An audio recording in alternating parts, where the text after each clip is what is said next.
Hey guys, welcome back to another video. So I've got this super cute set of spring nails to share with you today, and I also have a little sneaky peek for you at a new product that's launching later this month, so I shall get straight onto it.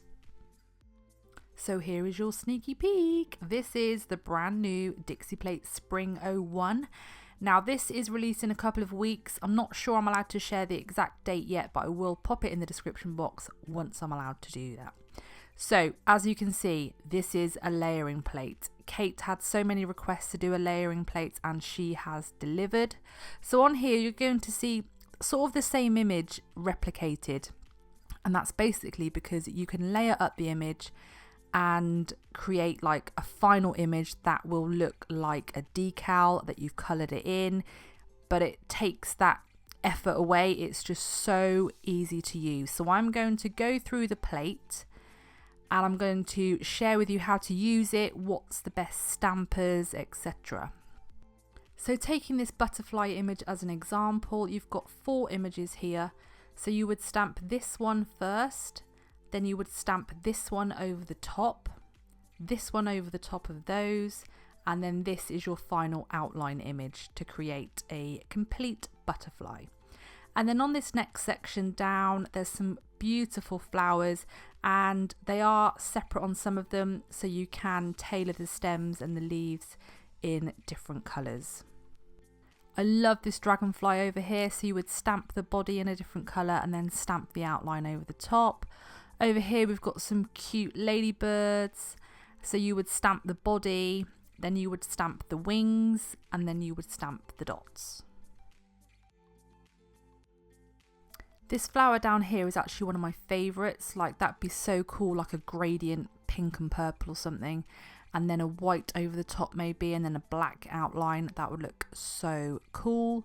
And then on this very bottom line here, you would stamp these flowers in your chosen colour and then do the outline, and again with the mushrooms toadstools. So I'll just quickly show you my examples when I was having a little play with this plate. This is a cute little flower, so you'd use those 3 images, and I chose 2 different colours of lilac-y purple and then did the white accents over the top. And then I did the same again on this one, but I used black as my outline, and it's just so effective. It just looks really detailed. And then this one down the bottom, I stamped these in pink and then did them with a black outline. Super effective, really easy to line up as well. And then the detail on this flower is just lovely. You can just get such a lovely effect. It looks really 3D. So for my base today, I'm using these 2 colours from the new Party in Palm Beach collection from Elegance BUTTERCREAMS, and they just go on so lovely. They need to go over a finished filed smooth nail, or you're just going to see every lump and bump. So they just apply like a dream.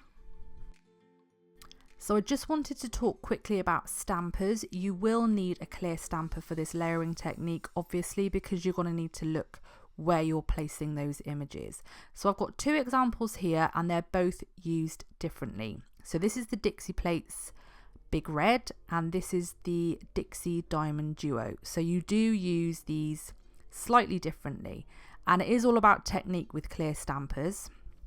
Now, with clear stampers, you don't need hardly any pressure whatsoever. Do not push down, roll, because you're not going to pick anything up.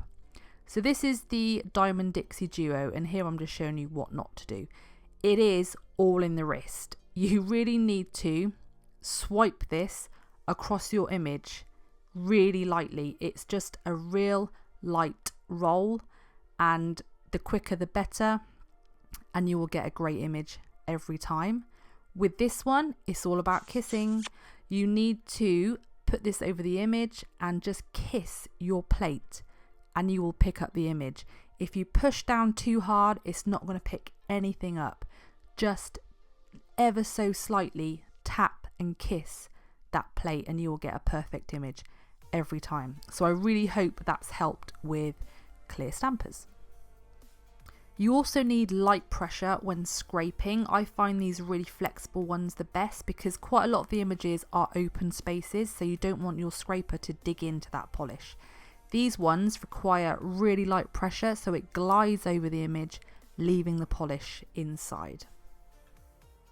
So let's do some stamping. So on my thumb, I really wanted to use the butterfly image. So I'm using a dark purple for the bottom layer. So really light pressure on the scraper, really light roll on the stamper, and then look through the barrel of the stamper and place where you want it. Any bits on your nail you can either remove after or before. I did try and remove anything from the stamper beforehand, or you can remove it after, it doesn't really matter. And always clean your plate with pure acetone. So now I'm going in with a slightly lighter shade of purple. So again, really light roll, and then place this over the image that you stamped. And to be honest, it doesn't even really need to be perfect because I find once you stamp the outline at the end, it all sort of mingles together. And then I went in with a light pink for the next image. Again, light roll, and then stamp this over the previous two images. And then in with the outline. I did this in black just to make it really pop and stand out. And I was just in love with the end result. It just looks so cool.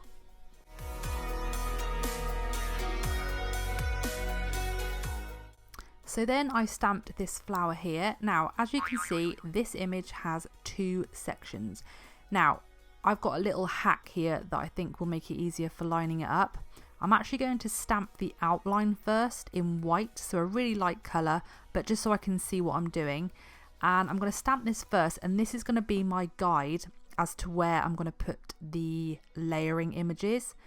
So I'm going to stamp the actual flower in pink first, so again using the white as my guide, and then I'm going to stamp the stem and the leaf in green, and again use the white bit as your guide, and then I'm going to go in and put the outline over the top, and I'm going to use black.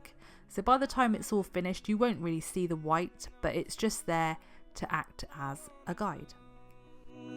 Was it serious? I need it clear. My best friend. Is it easy? And then for this nail, I wanted the same flower but at opposite ends in the corners. So I'm going to use this one here, and I'm actually going to twist my plate so it faces the way that I'm going to be stamping, so I don't get too muddled up when I'm trying to layer over the top.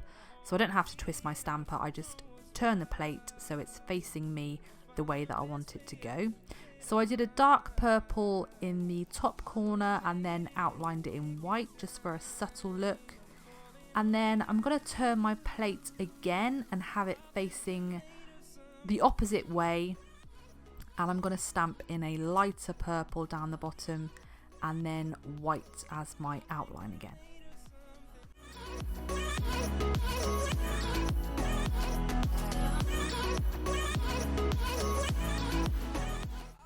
So I thought the other nails looked a bit lonely and I didn't want stamping on the whole of the nails, so I decided to do some sugaring. So here I'm just going in with a no wipe top coat, so it's going to cure with no tacky layer. And then I've got a couple of Magpie glitters here. I think these are from the summer collection. I will link them down below, but this is a beautiful spring summery purple and then this gorgeous pink. So I did a double cure on those just to make sure everything was fully cured, and swept off the excess with a Magpie duster brush. So these are the finished nails and I freaking love them. I'm just so glad January is over. I am willing spring and summer to arrive and I wish it would just hurry up. So these have definitely put me in the mood for sunshine, and the layering plate is just so easy. Like, if you're new to stamping, I probably wouldn't recommend it until you've got to grips with, you know, normal stamping. But if you love your advanced techniques and, you know, making decals, this just takes away the effort. It's just such a cool plate. So as I say, I will keep you posted on the release date. If you wanted to join the Dixie Plates group on Facebook, I'll leave a link for that in the description box as well, because people who are in that group pretty much get to know everything firsthand. So come over and join the group, and there's lots of tips and tricks and pictures, etc. So I really hope you enjoyed this one, guys. Let me know what you think in the comments below. Thank you so much for watching as always, and I'll see you in the next one. Bye. I think we're made of something.